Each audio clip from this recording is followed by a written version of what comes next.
বলছে, হযরত আইয়ুব এই কওমে এই এলাকায় তুমি থাকবে, না হয় আমরা থাকবো, আমরা চলে যাই তুমি থাকো। সে তো নবী, সে তো বেইনসাফি কাজ করতে পারে না। হযরত আইয়ুব বলছেন তাহলে আমি চলে যাই। হযরত আইয়ুবকে জামা কাপড় দিয়া সুন্দর করে পেঁচিয়ে গহীন জঙ্গলের ভিতরে হযরত আইয়ুব কিন্তু আসলেন। আল্লাহ রাব্বুল আলামিন কত সুন্দর পরীক্ষা দিলেন দেখেন। এখান থেকে আমাদের শিক্ষা নিতে হবে, আমাদের মা বোনদের সংসার যদি একটু ঝামেলা হয়, মা বোনরা এমন মিষ্টি ভাষায় গালাগালি করে, এমন মিষ্টি কথা বলে।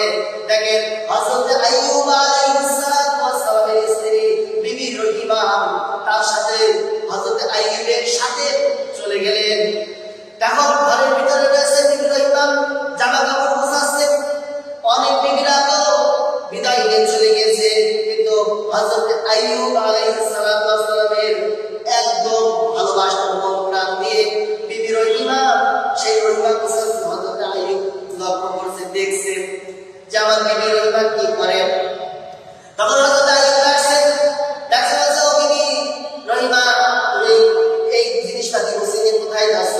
তখন রহিমা বলছে, আপনার সাথে যেহেতু যেতে হবে জিনিসপাতিগুলো গুছিয়ে নিচ্ছি। হযরত আইয়ুব আলাইহিস সালাম খুব সন্তুষ্ট হয়ে গেলেন।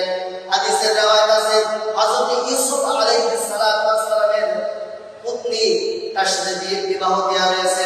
এই জন্য এত ধৈর্যশীল, এত মায়া, এত ভালোবাসা ওই বিবি রহিমার কাজ করেছিল। হযরত আইয়ুব আলাইহিস সালামের সাথে গহীন জঙ্গলে চলে গেলেন। হযরত আইয়ুবের পা থেকে